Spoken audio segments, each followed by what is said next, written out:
precioso el gato. Mira los ojos del gato. Cosas.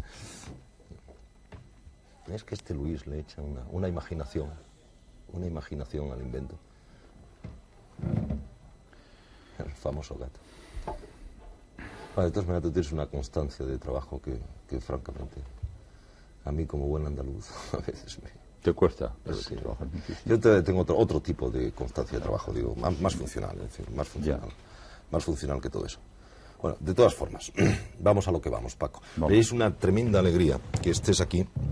Te digo buenas tardes y digo a todos buenas tardes, porque cuántas veces a lo largo de nuestra no ya tan corta vida hemos hablado en los cafés de lo divino y de lo humano, en los bancos, paseando por las noches de Madrid.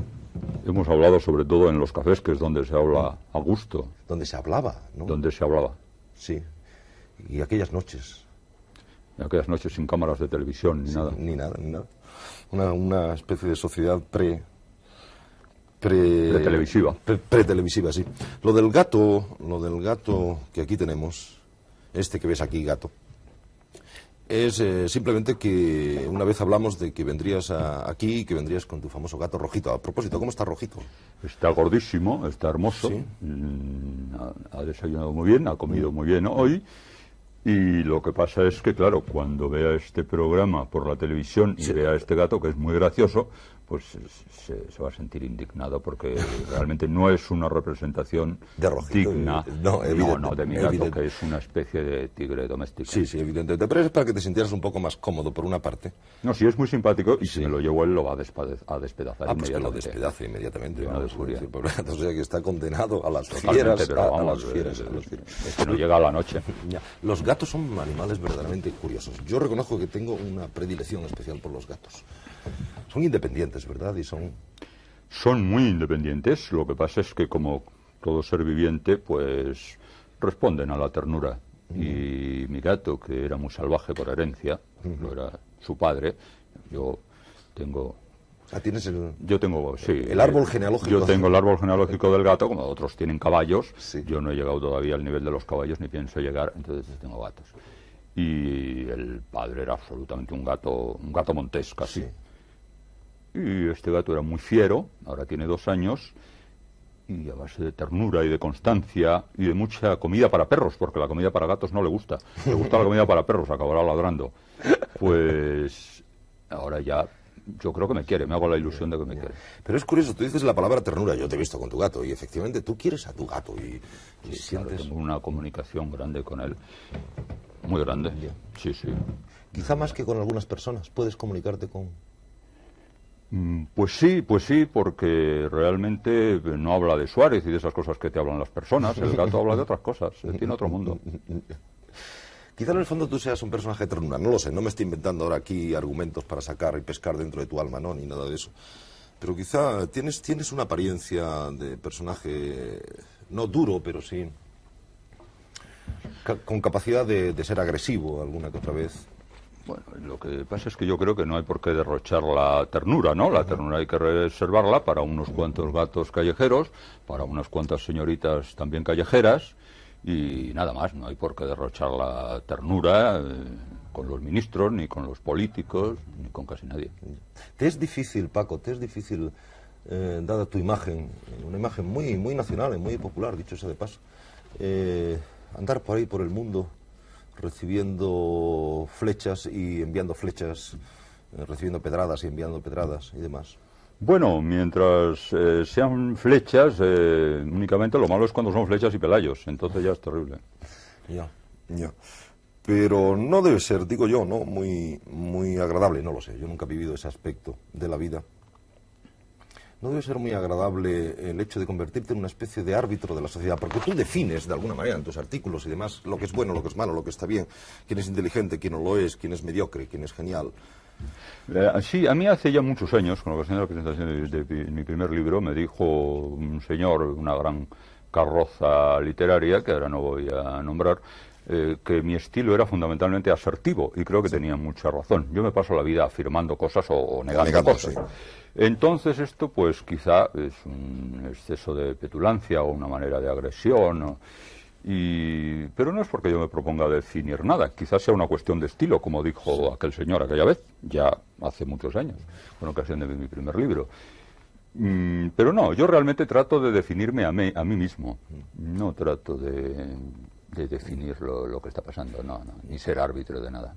¿Y tú crees que con esa capacidad de afirmar o de negar, tú puedes hacer daño o hacer bien? ¿Qué influencia tienes? Es decir, ¿qué influencia crees tú que tienes?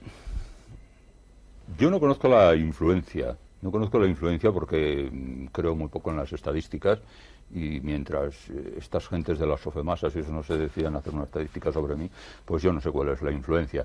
Yo lo que sí puedo decirte es que recibo constantemente cartas, llamadas, comunicación constante con los lectores, que tengo una comunicación muy directa y muy continua por todos los medios, casi siempre positiva, a veces negativa, y de tarde en tarde, una vez al año o cada 2 años, pues una señorita de COU muy tierna que pretende conocerme más a fondo. ¿Y entre esas comunicaciones hay anónimos molestos alguna vez? Alguna vez sí, pero la verdad es que los menos.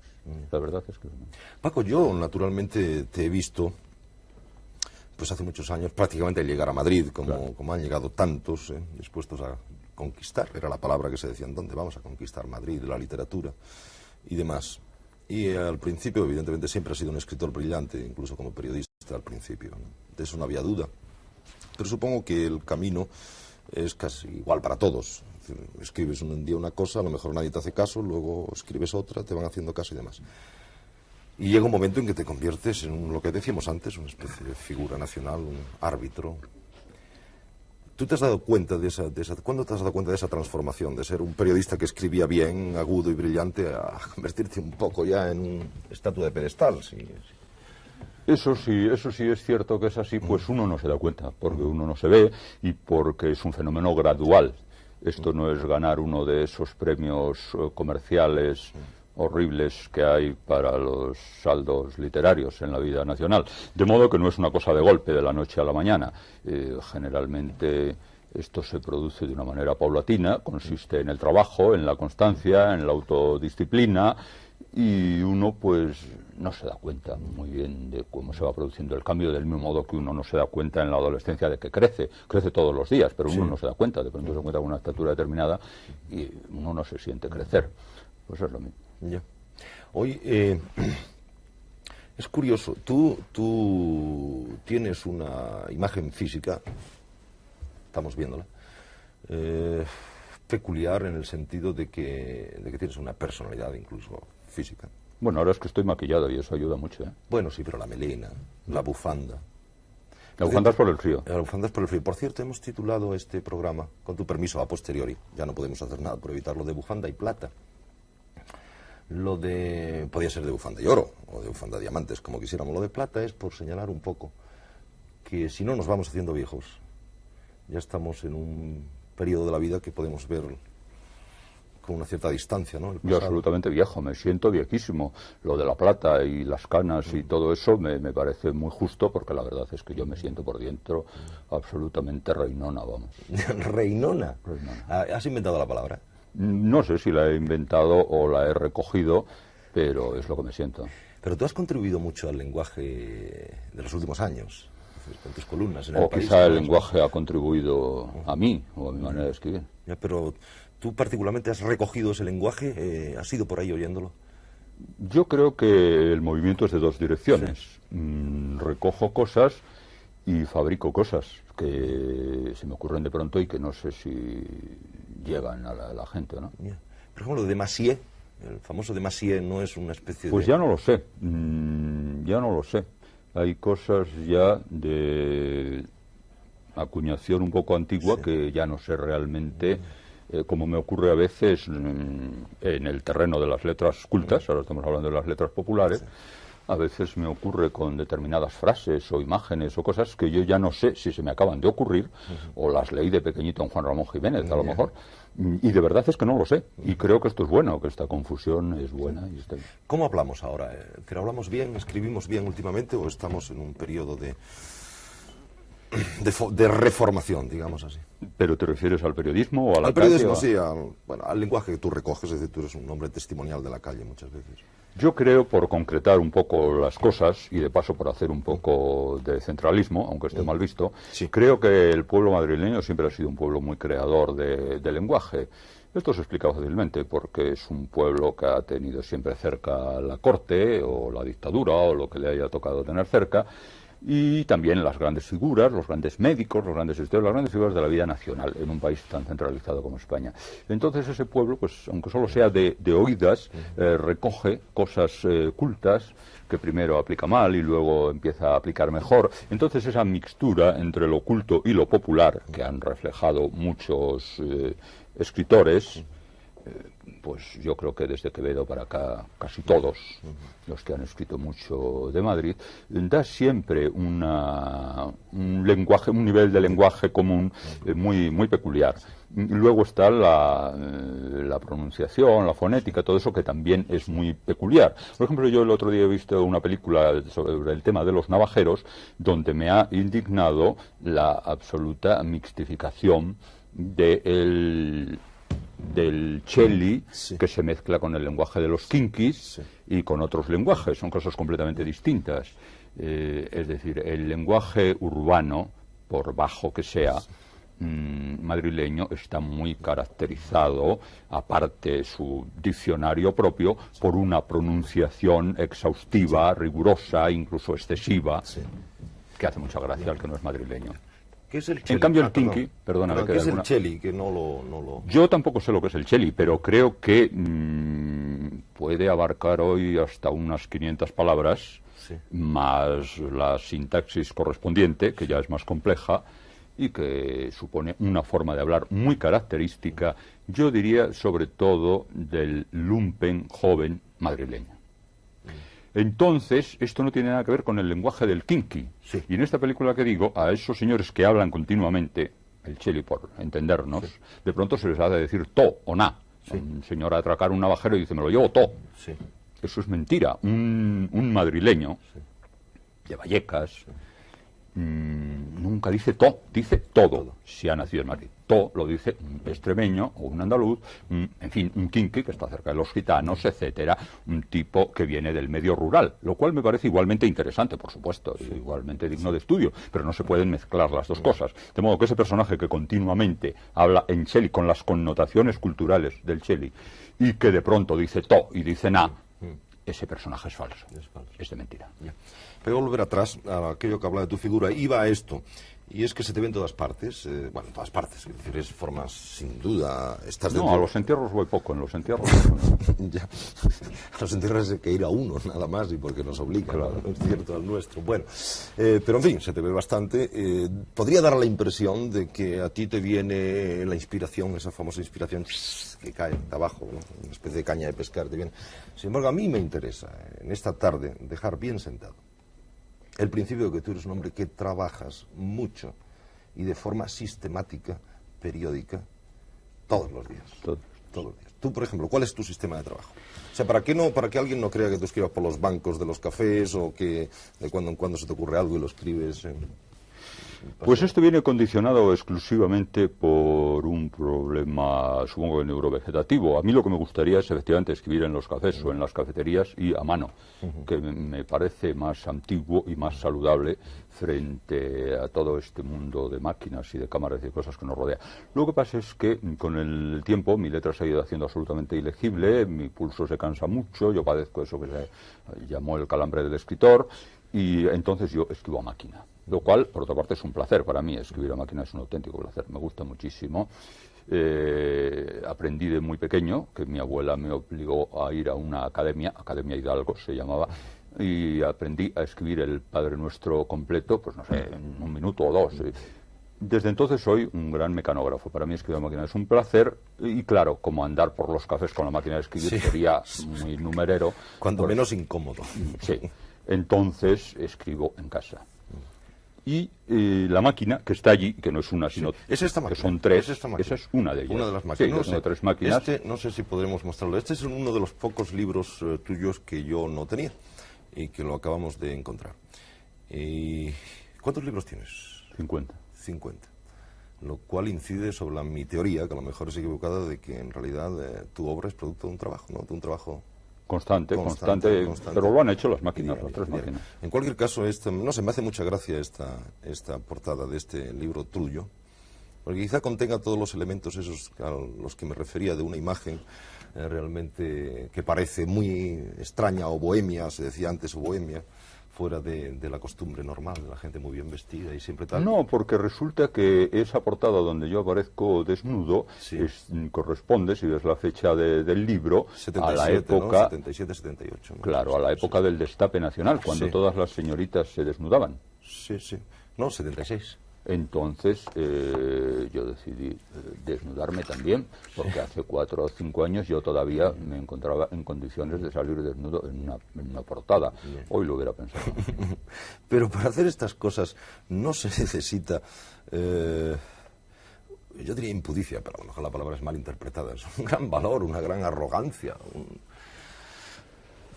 No se necesita más que una buena calefacción, porque lo que pasa es que el día que hicimos esas fotos yo tenía un frío horrible de estar tanto tiempo desnudo, porque naturalmente se hizo una serie muy larga, de la cual al final eligieron esa foto, y yo nunca había estado tanto tiempo desnudo y sin una señorita de por medio. Realmente era una cosa horrible. Pero bueno, había buena calefacción y salió eso. ¿Tú eres tímido? Y le echas una barrera de hormigón armado a tu Yo soy tímido y tú también, todos somos terriblemente tímidos. Yo sí lo y el soy, que no es tímido es un canalla, hay que ser tímido. Lo que pasa es que hay que hacer algo con la timidez. El que se queda en tímido se queda en un rincón y se queda en su pueblo. Pero con la timidez hay que hacer algo. Con la timidez, pues como con la virginidad, y eso hay que procurar perderla cuanto antes, o por lo menos causarle agresiones diarias. O disfrazarla. Disfrazarla, convertirla en otra cosa. En otra cosa, sí. Sí, y el que se queda en tímido, pues... Hablando de tu pueblo, tú eres de Valladolid. Yo soy de Madrid. Es, en fin, capital, no sé. Yo soy de Madrid. Ciudad y capital. ¿Tú eres de Madrid? Yo soy de Madrid, del Rastro. ¿De dónde sacado? La Ribera de Curtidores. ¿De dónde he sacado yo entonces que tú eres de Pues bueno, yo he vivido 20 y tantos años en Valladolid, hasta el año 58. Pero en cualquier caso, el camino clásico de venirte de una ciudad más pequeña a Madrid sí lo has hecho, sí, partiendo igual, de Valladolid. Lo que pasa es que he vuelto a mi origen. Ya. Cuéntame, Paco, todos podemos contar esa aventura, pero cuéntame, es decir, ¿qué fue llegar? ¿Perdón? ¿Qué fue llegar a Madrid y empezar? Pues verás, yo naturalmente había hecho varios intentos. A mí me trajo José Hierro, que me parece un inmenso poeta y al que sigo queriendo mucho, y un gran amigo. Me trajo al Ateneo, donde él entonces dirigía un aula de poesía y de narrativa, un aula cultural, los jueves o no sé qué día, el aula pequeña. Me trajo a leer unos cuentos. No sé cómo me trajo, porque daban 500 pesetas con descuentos por leer unos cuentos a aquel auditorio escaso. Yo tenía que hacer unos viajes, pagarme una pensión en Madrid, etcétera, y desplazarme por Madrid. Pero bueno, aquello me fue animando. De modo que hice varios viajes, varios asaltos previos, y poco tiempo más tarde decidí venir y quedarme. Ya. ¿Tú descubriste en algún momento que en esta fauna de periodistas y escritores de Madrid tenías que tener o un estilo especial o inventarte algo especial para abrir brecha? Sí, por supuesto, claro, porque no solo pensaba esto, sino que además lo que se estaba haciendo no me gustaba nada, porque todavía estábamos sufriendo las últimas consecuencias del socialrealismo en la prosa y en la poesía. Y a mí el socialrealismo me aburría muchísimo, porque además los buenos socialrealistas o realistas no eran los de la nómina oficial, sino que eran señores de la periferia, a lo mejor como Miguel Delibes o como Sánchez Ferlosio o como Ignacio Aldecoa, los últimos grandes realistas. De modo que esto a mí me aburría. Yo entonces hacía otra cosa que no se parecía mucho a eso. Procuraba ya hacer otra cosa. Como consecuencia de esto, pues los socialrealistas furiosos me llamaban señorito y esteticista. Sí.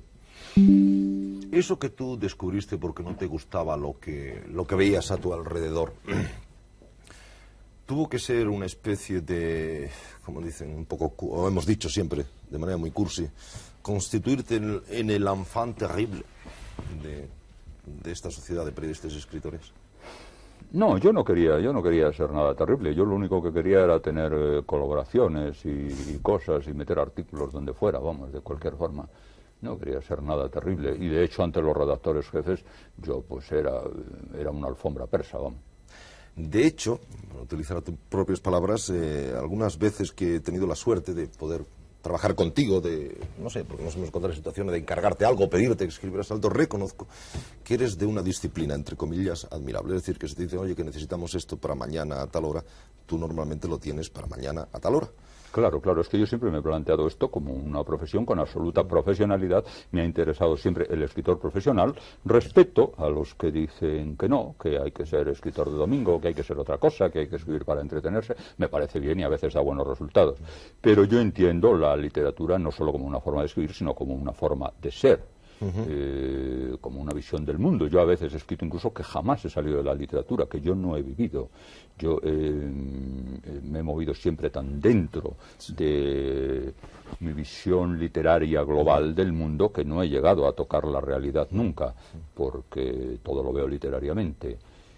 Así que esto me trae a ser un profesional absoluto, bueno o malo, pero un profesional absoluto y que por supuesto cumple sus compromisos, esperando a mi vez que los cajeros cumplan también su compromiso a fin de mes. ¿Y lo suelen cumplir? Ahora más que antes. Antes debía de ser, bueno, yo también puedo hablar algo de eso, pero antes era un poco angustioso, ¿no? Era un poco angustioso. Lo que pasa es que de pronto un día se decidían a pagar y se encontraba uno con 2 años de atrasos que le resolvían a uno la pensión y todo. A pesar de que dices, y lo creo, además yo suscribo todo eso que acabas de decir de la disciplina y demás, de que tú entregas, es cierto.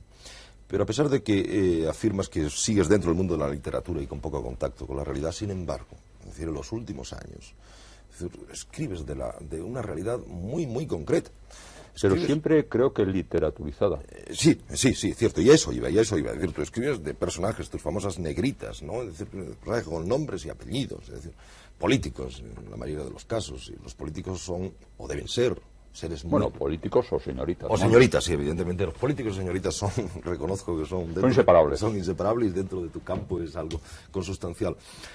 Pero al escribir literariamente, si quieres el término, de esos personajes tan reales que tienen sus nombres, sus apellidos, sus cargos, en muchos casos, ¿esa literatura tuya los cambia? Es decir, ¿los das tal como son? Es decir, yo creo que les doy mejor de lo que son, incluso cuando parece que les ataco, porque inevitablemente los veo a través de un prisma literario,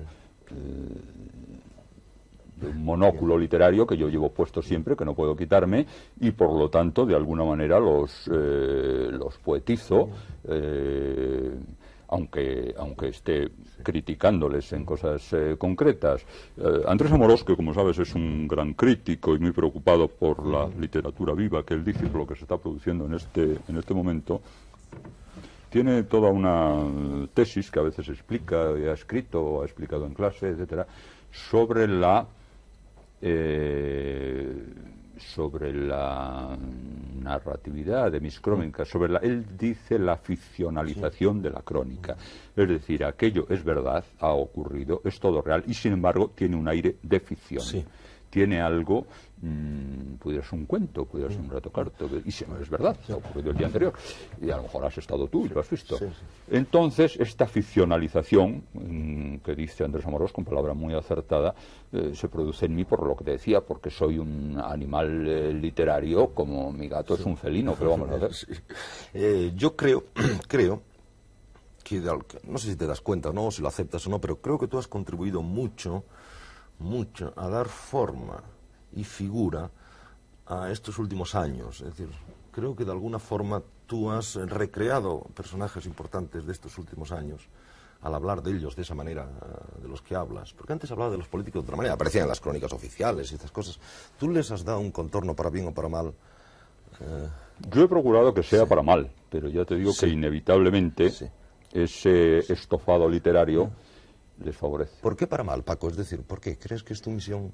Porque casi siempre me he dedicado a hacer crítica política. Sí. Crítica política. Es que no te gustan los políticos de una manera especial.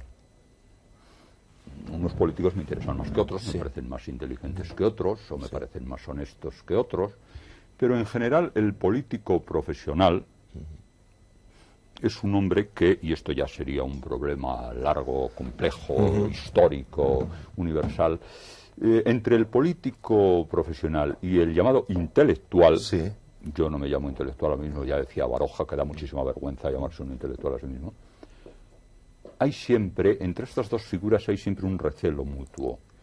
El intelectual siempre teme que va a ser utilizado por el político.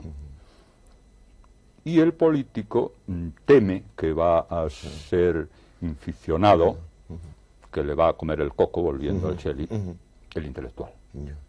Así que el recelo es constante, incluso cuando militan en el mismo campo.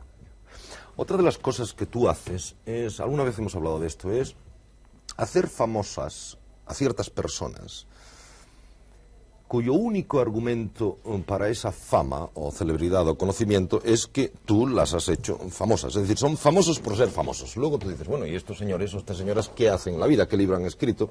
¿Qué partido han dirigido? ¿Qué contribución han hecho a la sociedad? Y yo francamente no le encuentro ninguna. No quiero citar nombres, pero tú has cogido nombres, los has sacado de la nada, les has dado vuelta, les has dado vida y de pronto nos encontramos con unos personajes que conoce todo el mundo, pero que no resisten al análisis de su obra.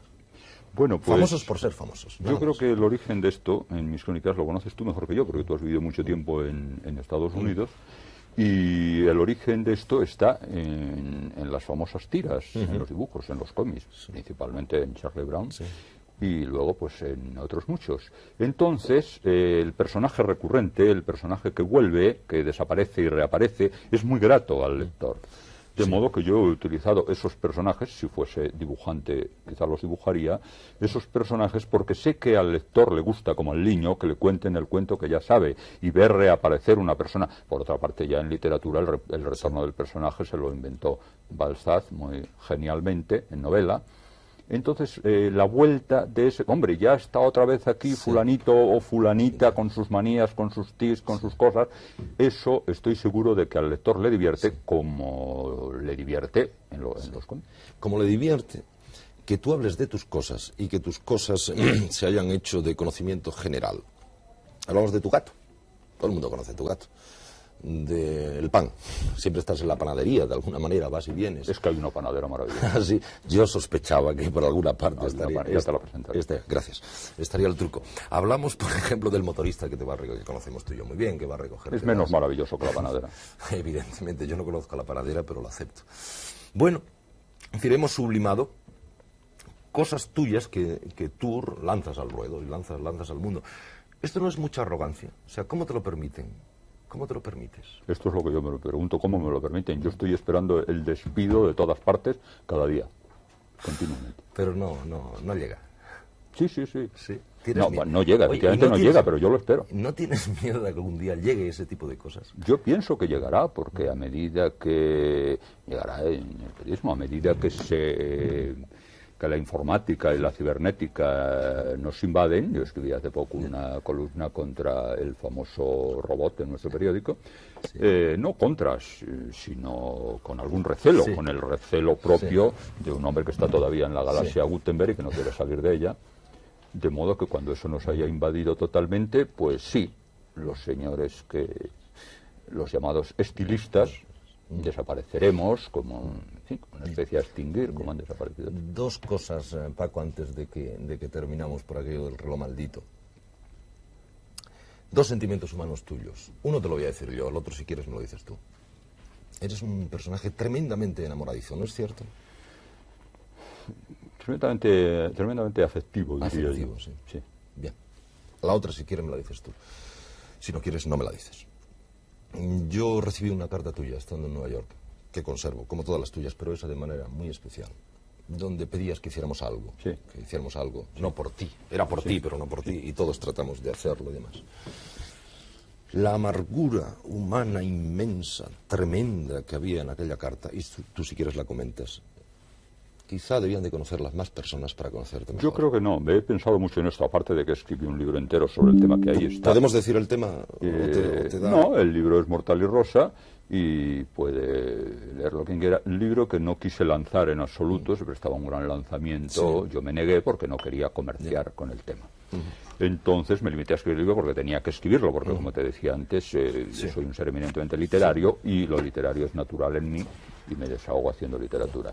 Pero no quería comerciar con el tema y aquella carta tuya, con todo su dolor y con todo su sentimiento, aquella carta que seguramente tú recuerdas mejor que yo, pues sigue absolutamente vigente dentro de mí. Esa carta te la podría volver a escribir hoy. Lo sé, Paco. Gracias de veras por todo. Yo siempre digo que la semana no sea leve, no sé por qué, por una ligera esperanza. Te lo deseo a ti, lo deseo a todos. Y buenas tardes, Paco. Muy bien. Gracias. Pues ciertamente este era el único que no tenía, porque los tengo todos. Pues sí, estos son unos artículos. Y además lo que no quería contar es que Pilar, me das cuando puedas, o alguien me da el gato, por favor, cuando pueda. Esto fue una idea de Arguindey. Angelito Arguindey trabajaba entonces en SESMAI. Sí. Gracias, no. Trabajaba en SESMAI. Entonces un día estaba yo todavía en la cama, y el SESMAI estaba enfrente de mi casa. Y un día estaba yo todavía en la cama y cruzó a verme, pero da igual, ¿no? Y me dijo, mira, queremos publicar una recopilación de artículos tuyos sobre un tema concreto. Y yo dije, pues, lo que hablábamos antes, o las señoritas o los políticos. Bueno, pues recopilé artículos de alguna vigencia, artículos recientes sobre los políticos. Y la idea de la portada fue de él. Me dijo, ¿por qué no te haces unas fotos desnudo para la portada? Fue una idea de Ángel, no fue un exhibicionismo mío, aunque a mí se me hubiera ocurrido en cualquier momento, quizá. Pero la idea fue de Ángel, me pareció muy bien y se hizo. Está realmente bien. ¿Tú eliges tus portadas por lo general o es la portada de un libro importante para ti? Es muy importante y generalmente las discuto mucho con el editor y casi siempre sale la portada que yo quiero. Sí, esas son cosas importantes.